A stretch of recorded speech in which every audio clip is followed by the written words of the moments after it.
बुद्ध ने दीक्षा ली। आप कोई पुरानी शत्रुता निकाल रहे मुझसे। आप अपनी गलती स्वीकार नहीं कर रहे। आप झूठे हैं, मैं झूठा हूं। हाँ। गुरुदेव, विवाद का आरंभ शिलाचार्य ने किया। उन्होंने सारे भिक्षुओं के सामने मेरा अपमान किया। मैंने इनका अपमान नहीं किया, केवल इन्हें संघ के नियम स्मरण कराए। परंतु इस तरह सबके सामने सूत्राचार्य को टोकना। तो क्या करता? आप तो वही गलती दोहरा रहे थे। सूत्राचार्य, यदि आपसे कोई भूल हुई तो आप क्षमा मांग लीजिए। गुरुदेव, मैंने जानबूझ के कोई भूल नहीं की। ये सारे साक्षी, आप इनसे पूछ सकते हैं कि इन्होंने किस उद्दंडता से मेरे से बात की। गुरुदेव, जब से ये सूत्राचार्य बने हैं, इनमें अहंकार कूट कूट के भरा है। ये मुझसे ईर्ष्या करते, क्योंकि मेरा स्थान इनसे उच्चतम है। शिलाचार्य का स्थान सूत्राचार्य के बराबर का होता है। आप दोनों हमारे बड़े हैं, फिर भी आपको इतना ध्यान नहीं कि स्वयं बुद्ध आपके सामने खड़े हैं। जिह्वा तेज धार वाले चाकू के समान है, जो बिना लहू बहाए मनुष्य को मार देती है। कृपया कर आप दोनों शांत हो जाएं। आपके इस व्यवहार से संघ की शांति भंग हो रही है। आप सभी पुनः अपनी साधना पर लौट जाएं। यदि आप इस साधना के मार्ग को भली भांति समझेंगे, इसे अपनाएंगे, तो आप अपने अहंकार, ईर्ष्या, क्रोध, अपमान की भावना से स्वयं ही मुक्त हो जाएंगे। गुरुदेव, आप अपने आप को इस विवाद से दूर रखें, जाकर के शांति से अपनी तपश्चर्या करें। हम अपने इस वाद विवाद का निष्कर्ष स्वयं निकाल लेंगे।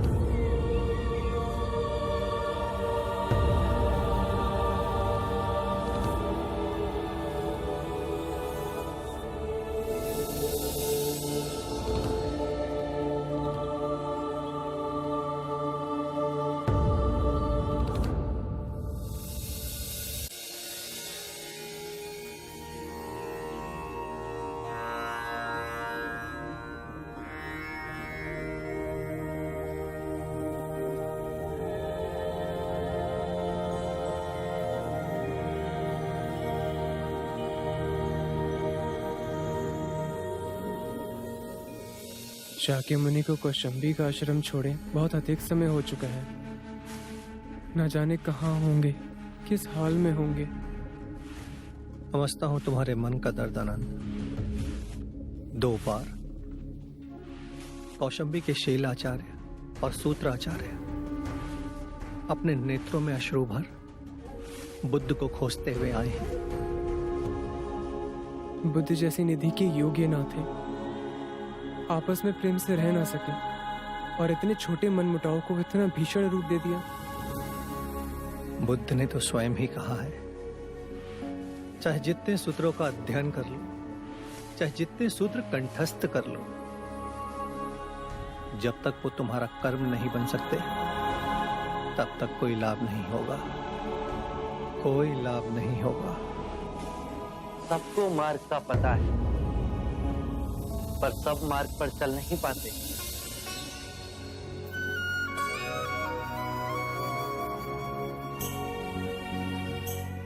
आप कहाँ चले गए थे? हम आपके लिए चिंतित थे।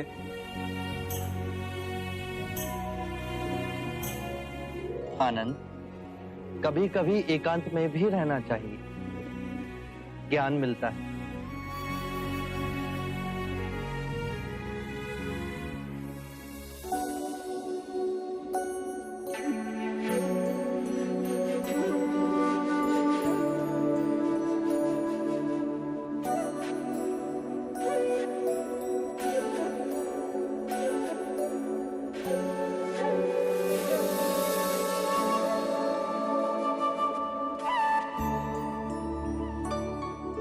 साक्य मुनि, जब फूल खिलता है तो उसकी सुगंध 10 दिशाओं में फैल जाती है। सूत्र आचार्य और शील आचार्य भी आपकी सुगंध पा यहाँ दौड़े दौड़े चले आए, आपसे क्षमा मांगना चाहते हैं।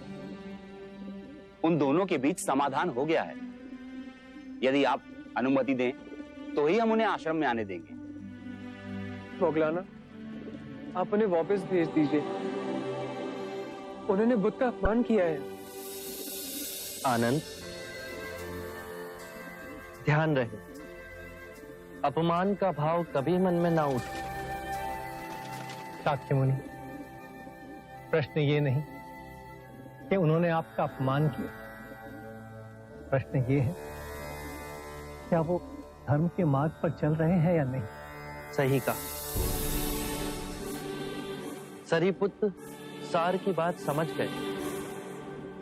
यदि किसी के मन में ग्लानि का भाव उठा तो भूल मानना, भूल सुधारने के लिए उठाया गया पहला पग।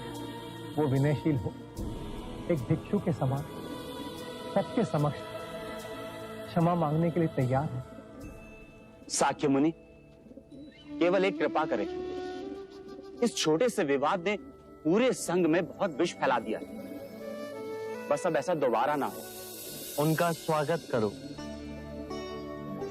उनके भोजन और रहने की व्यवस्था करो। एकांतवास में मैं अनिरुद्ध के साथ 1 माह तक रहा।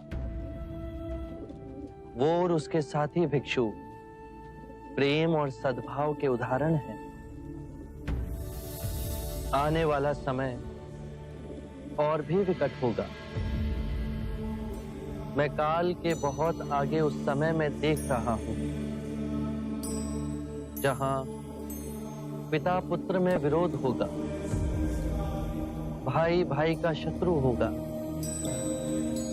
पति और पत्नी के बीच संघर्ष होगा, घर घर में आग लगेगी और उसकी ज्वाला राज्य में फैलती जाएगी। मनुष्य और मनुष्य में जाति पाति धर्म भाषा को लेकर भीषण संग्राम होगा। मूल में विवाद तो यही होगा कि मनुष्य में इतनी जागरूकता है कि वो दूसरे मनुष्य के साथ रह सकता है। कैसे मनुष्य और मनुष्य के अंतर को समाप्त कर वो प्रेम से रह सकता है। और इसका पहला उदाहरण हम यहीं सृजित करेंगे। उस युग में इस पृथ्वी की रक्षा हमारे ये सिद्धांत करेंगे।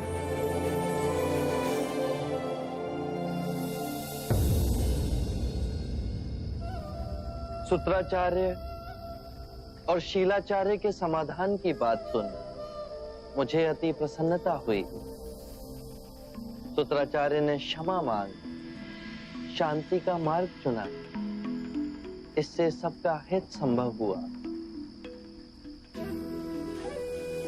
अब ऐसा संघ में विवाद ना हो, उसके लिए कुछ नियम बनाए गए हैं। इन नियमों को सप्ताधिकरण संहिता कहेंगे। इन 7 चरणों का ज्ञान आनंद आप सबको देंगे।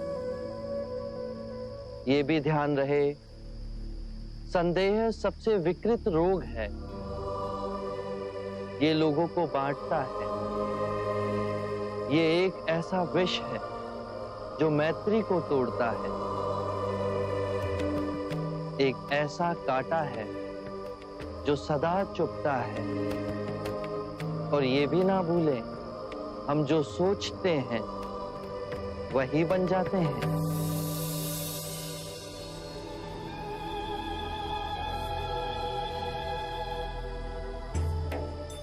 शीलाचार्य ने सत्य कहा, मैं ही अहंकारी हो गया था।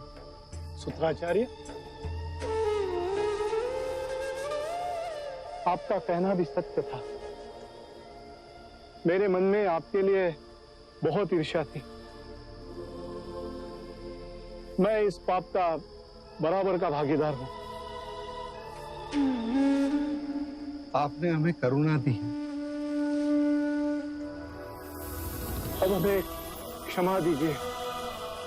हमें आशीर्वाद दे। मेरे पास केवल मार्ग है, यदि आप उस पर चलो तो ये मार्ग तुम्हारा है।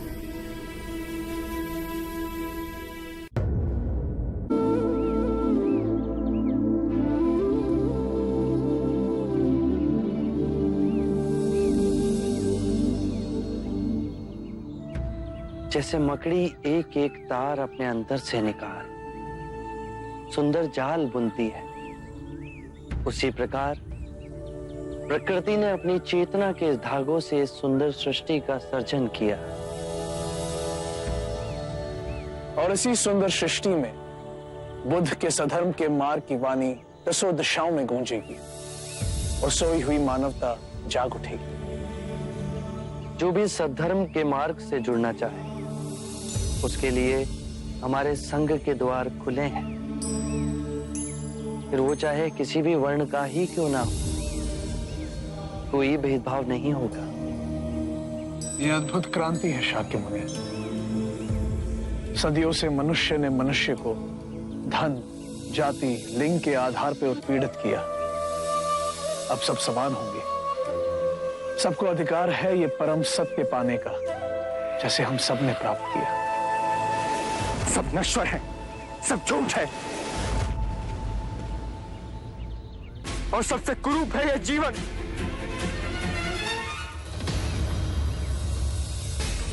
छोड़िए मुझे, छोड़िए, छोड़िए, छोड़िए मुझे। आप होते कौन है मुझे रोकने वाले? मेरे जीवन पर स्वयं मेरा अधिकार है। नहीं, जिसने तुम्हें जन्म दिया उस माता का अधिकार है। जिसने तुम्हारा लालन पालन किया उस पिता का अधिकार है। कितनी लंबी श्रृंखला है जिनके होने से आज तुम हो। तुम पर केवल अपना नहीं, उन सब का अधिकार है। उठो।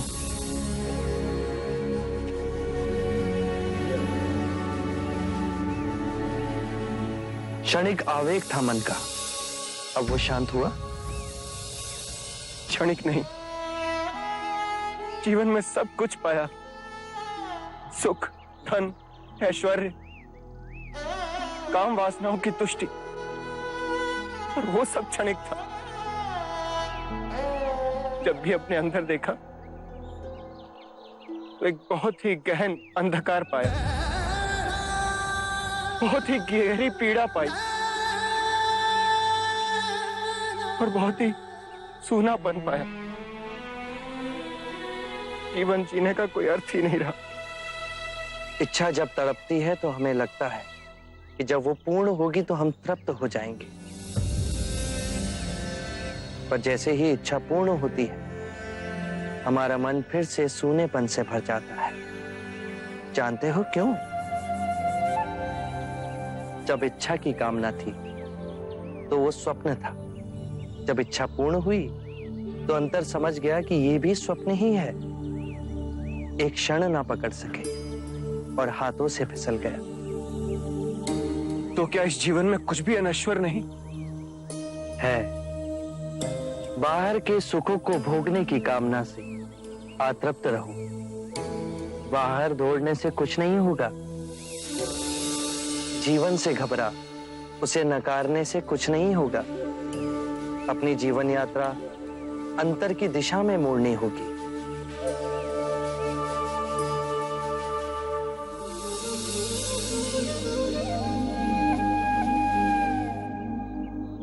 कौन है आप और आपको कैसे पता?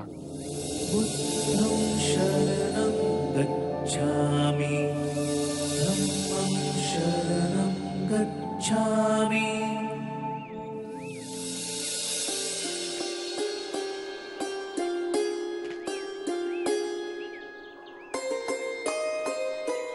मैंने आपसे सुंदर व्यक्ति आज तक नहीं देखा। इतनी देर मैं तुम्हारे पास ही खड़ा था पर तुम मुझे देख न सके। तुम्हारी आंखें अंधी होकर हर ओर केवल अंधकार ही देखना चाहती थी। मनुष्य अपने मन में जैसी चाहे वैसी दुनिया को देख सकता है। सत्य है, आप महात्मा हैं। मैं दुखी हूं अपने अंतर मन से। मेरा नाम यश है। एक धनी वैश्य परिवार में मेरा जन्म हुआ। जीवन में किसी भी बात की कमी नहीं थी। मैंने हर सुख भोगा, वासनाओं की पूर्ति करता रहा, पर अंतर ही अंदर मेरा मन घुटता रहा। मैं और नीरस होता गया। कितने मनुष्य हैं जो कि शारीरिक रोगों से पीड़ित हैं, धन के अभाव से पीड़ित हैं, अन्याय से पीड़ित हैं, पर उतने ही मनुष्य मानसिक रोगों से भी पीड़ित हैं। चारों ओर देखो यश,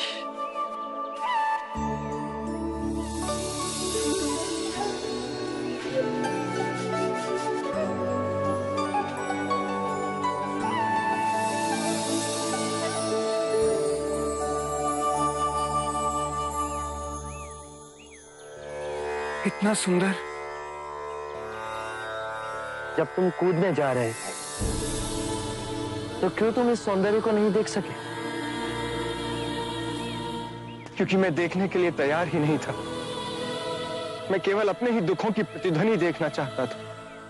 और अब तुम शांत हुए, स्थिर हुए, पर प्रकृति नहीं बदली, वो वैसी ही है। तुम्हारी आंखें बदल गई। किसी भी बात की अति, चाहे सुख की ही हो, केवल दुख को ही जन्म देती है।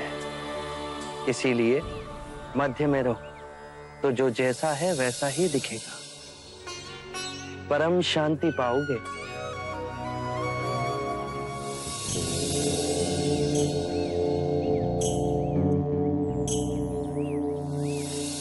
क्या आप मुझे अपना अनुयायी बनाएंगे? हमारा जीवन सादगी से जुड़ा है।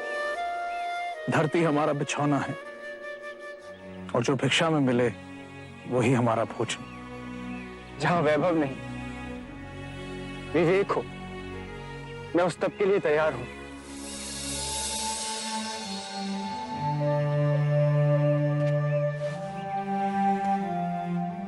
हर कोई जो इस पृथ्वी पर जन्मा है उसे परम ज्ञान पाने का अधिकार है। बस पहला पग उसे उठाना है। मैं तैयार हूं। तुम अपना शीश कटवा सकते हो? मैं अपना शीश देने को तैयार हूं।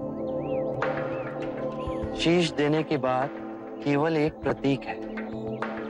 शीश देने को वही तैयार होता है जो अपने अहंकार का शीश काट अपने गुरु के चरणों में रख सके।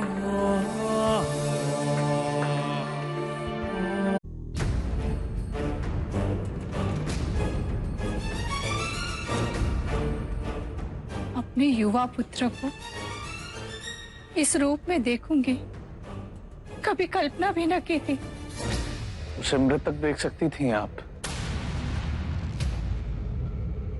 आत्महत्या करने जा रहा था आपका पुत्र।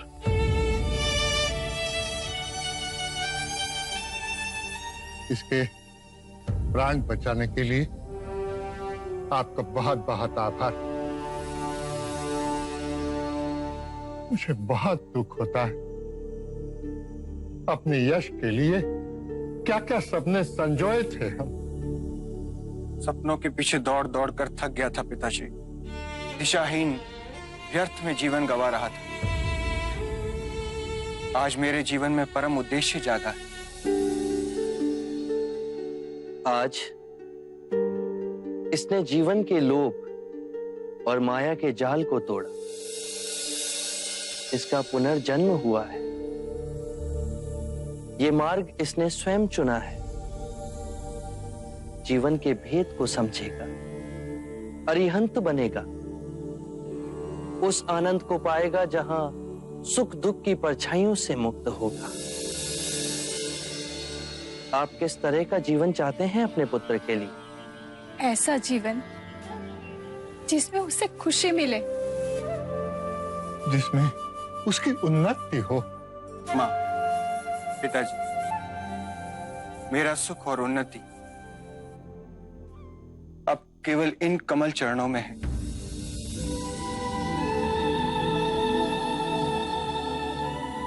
मुझे आज्ञा दीजिए।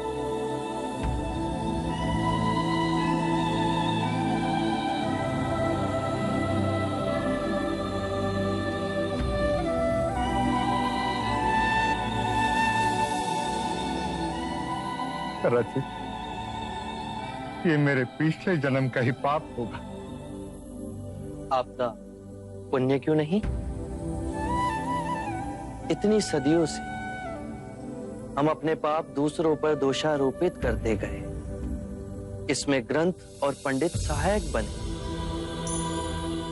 हमने यज्ञ करवाए, बलियां दिलवाई। मैं कहता हूं बस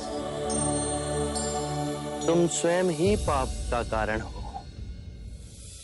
और तुम स्वयं ही मुक्ति का द्वार बन सकते हो। महानुभव, आपका अनुयायी बनने के लिए क्या करना होगा? सदैव अपना आचरण स्वच्छ रखें।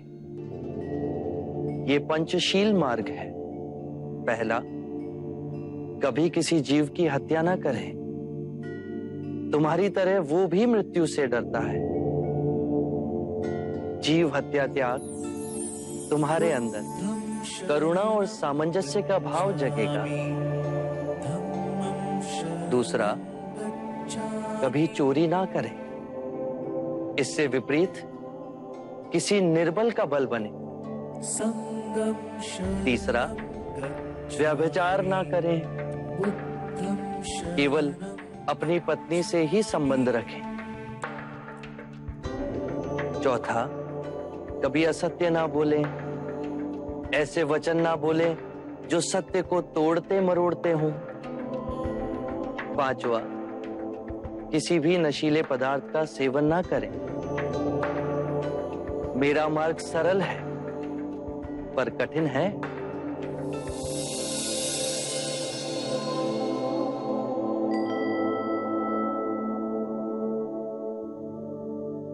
आपकी हर बात हमारे जैसे सामान्य लोग भी समझ पा रहे हैं। क्या मैं और मेरे पति आपके भिक्षु बन सकते हैं? मैं ये नहीं कहता। मेरा अनुयायी बनने के लिए आप संसार छोड़ो। ये यश के चेतना की पुकार थी। आप जीवन के नित्य कर्म में रहकर भी मेरे अनुयायी बन सकते हैं। आरंभ हो गई निर्वाण प्रथा, सुनो सुनो ये बुद्ध कथा। चार आर्यक सत्य है। एक, जब तक सृष्टि रहेगी दुख मनुष्य के साथ छाया की तरह चलेगा। दो, इस दुख का कारण है वस्तु से स्वयं को पकड़ के रखना। जो वस्तु क्षण भंगुर है तो मार्ग क्या हो। तीन, मुक्ति के लिए विवेक जगाना आवश्यक है। स्वयं को केंद्रित रखो। जो आए, चाहे दुख की सूचना या आनंद की परछाई, उसके बीच स्वयं को स्थिर रखो। चार, इस मार्ग पर दुख के बंधन टूटेंगे और परम सत्य की उपलब्धि।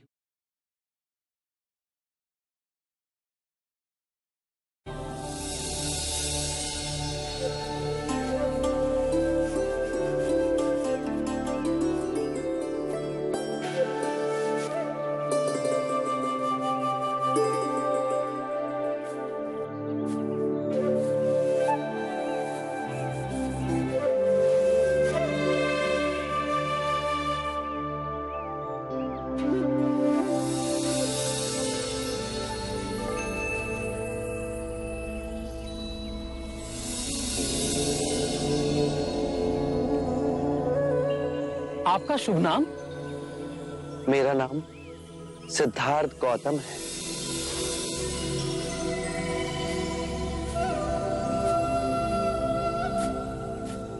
आपके मुख पर इतना तेज कैसे? कौन सी साधना की है आपने? मैंने मुक्ति का मार्ग खोज लिया है। अच्छा, तो आपके गुरु कौन है? वैसे तो ज्ञान मैंने आचार्य कौंडिन्य, आचार्य अलार कलाम और आचार्य उद्रक रामपुत्र से पाया है, पर मैं इन तीनों को जानता हूँ। इनमें से आचार्य अलार कलाम और आचार्य उद्रक रामपुत्र स्वर्गवास हो गया है, पर आचार्य कौंडिन्य अभी भी अपने साथियों के साथ काशी के समीप ऋषिपत्तन के मृगदाय में हैं। मेरा प्रश्न यह है कि उनमें से किसने आपको यह मुक्ति का मार्ग दिखाया? किसी ने नहीं। इस निर्जन पथ पर मैं अकेला ही चला, अपना दीपक स्वयं बना। कह सकते हो मेरा कोई गुरु नहीं। आप असत्य कह रहे हैं। बिना गुरु ज्ञान नहीं मिलता। आप अपने गुरु से उनका श्रेय छीन रहे हैं। परम सत्य की खोज तो अकेले ही होती है और उसका अनुभव स्वयं को ही करना होता है, और जो मिलता है वो इतना सरल और शुभ सत्य है। इसी क्षण मुक्ति है, इसी क्षण मोक्ष है। आप वेद और उपनिषद को नकार रहे हैं। अगर ये सब इतना सरल होता, इतनी साधारण सी बात होती, तो क्यों हमारे ऋषि मुनि सारा जीवन तप में गला देते? अरे जाइए जाइए, थोड़ा सा मान क्या दे दिया, लगे उपदेश देने। तप कठोर है। धन्यवाद आचार्य कौंडिन्य की दिशा मार्ग बताने के लिए।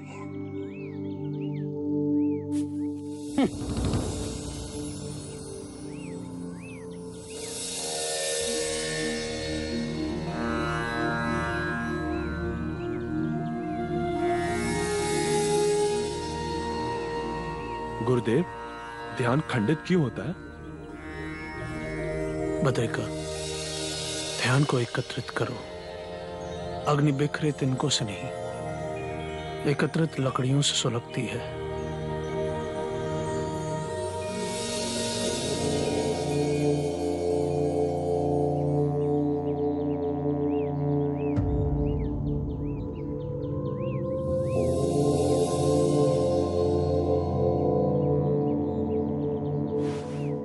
ऐसी आभा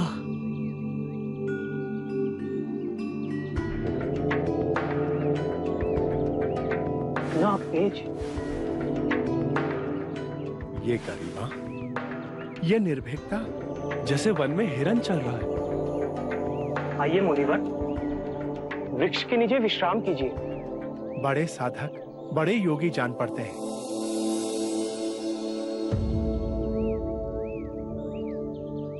सिद्धार्थ, तुम? वही पथभ्रष्ट सिद्धार्थ। हम तक आने का कष्ट क्यों किया? मैंने मुक्ति का मार्ग खोज लिया है। अब परम आनंद के द्वार खुल गए। अब ये निधि सबकी है। इससे मुझे सारे निद्रा में बेहोश लोगों को जगाना है, चैतन्य करना है। जिसने तपस्या छोड़ दी हो, उसे परम ज्ञान उपलब्ध हुआ। अन्न खाया, सामान्य लोगों की संगति की। मैंने आपसे कहा था, मैं वो घास का तिनका अवश्य बनूंगा। मैं संपूर्ण संसार में समग्र हो गया। सब पूर्ण अद्वैत है, सुंदर है, शुभ है, सरल है। अब मैं सिद्धार्थ नहीं गुरुवर। आप मुझे अपनी अलौकिक दृष्टि से देखिए।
मैं उस निर्दोष बालक की ओर देख रहा हूं जैसे मैंने ओम का अर्थ समझाया, और आज उसने दिव्य ज्ञान प्राप्त कर लिया।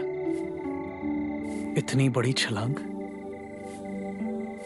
और मैं अपने तपस्या के अभिमान में अंधा इस छलांग को समझ न सका। इस अंतिम बिंदु पर बड़े बड़े ज्ञानी आकर रुके, बहुत से भटके।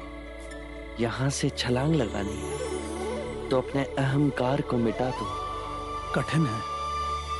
सरल है, बहुत सरल है। जैसे हम गहरी नींद में जी रहे हैं और अचानक आंख खुले तो हम पाए कि हम नींद से जाग उठे। अब इस ज्ञान से दुख और अंधकार में डूबी दुनिया को जगाना है।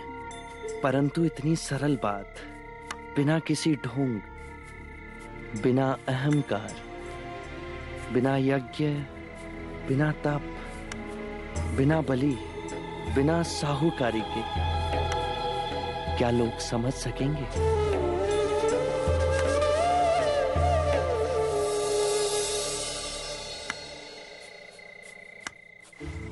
नहीं, ये पत्ता मत खाओ, ये पत्ता विषैला है। ये गुड़ लो, इसे खा लो।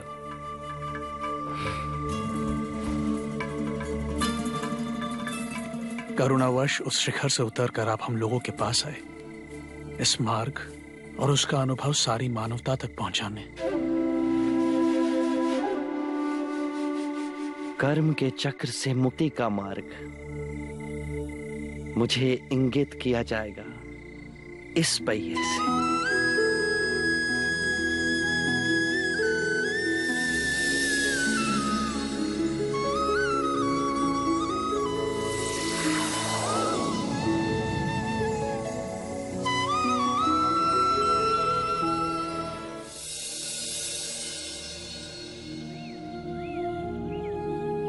जो ज्ञान मैंने अपने अनुभव से प्राप्त किया, उसी की ही बात कहता हूं। इस यात्रा में सर्वप्रथम आप ही मेरे शिष्य बनेंगे। आपकी करुणा से हम धन्य हों।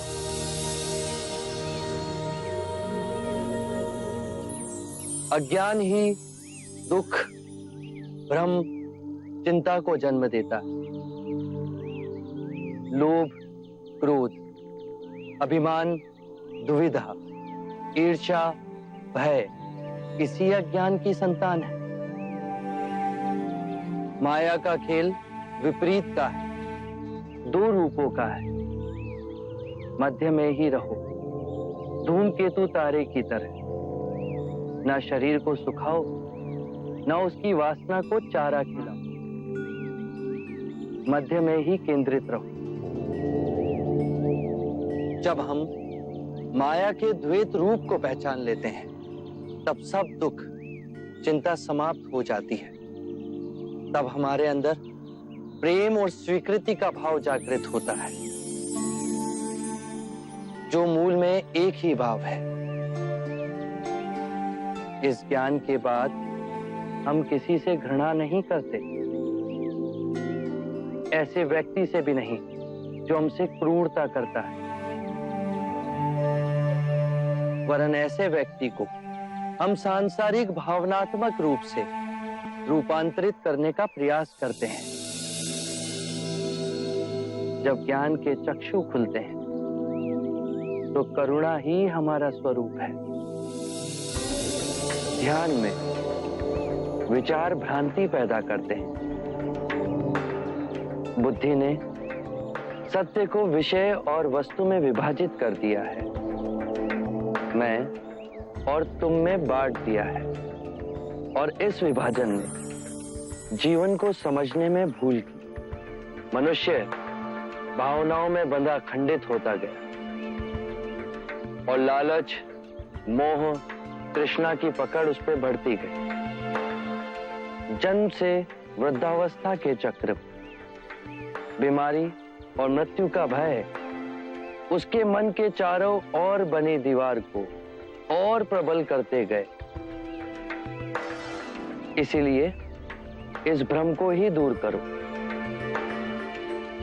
एक बार ये भ्रम टूट जाए तो जीवन कारावास में नहीं, स्वतंत्रता में जिया जा सकता है। शील, समाधि, प्रज्ञा से 4 आर्य सत्य हैं। 1, जब तक सृष्टि रहेगी दुख मनुष्य के साथ छाया बनकर चलेगा। 2, इस दुख के कारण है किसी वस्तु को स्वयं से पकड़ के रखना। जो वस्तु क्षणभंगुर है तो मार्ग क्या हो? 3, मुक्ति के लिए विवेक जागना आवश्यक है। स्वयं को केंद्रित करो। जो आए, चाहे दुख की सूचना या आनंद की परछाई, इसके बीच स्वयं को स्थिर रखो। 4, इस मार्ग पे दुख के बंधन टूटेंगे और परम सत्य की उपलब्धि होगी। ये मार्ग क्या हो? यह अष्टांग मार्ग है। इसके माध्यम से सम्यक ज्ञान, सम्यक विचार, सम्यक वाणी, सम्यक कर्म, सम्यक जीवन व्यापन, सम्यक प्रयास, सम्यक चेतना और एकाग्रता संभव होती है।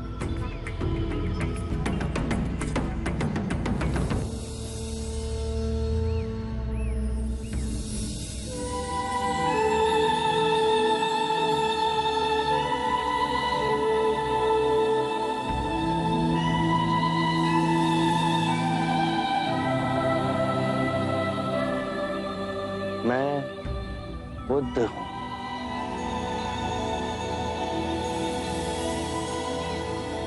बुद्धं शरणं गच्छामि।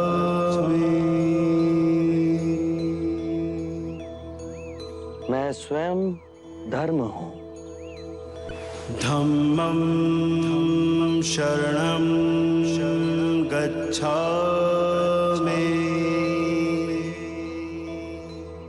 जो मार्ग मैंने खोजा वो समस्त मानव जाति के निर्वाण का मार्ग बनेगा।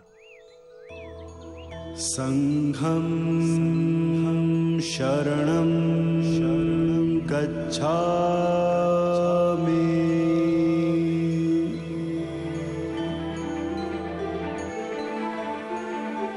बुद्धं शरणं गच्छामि, धम्मं शरणं गच्छामि, संघं शरणं गच्छामि।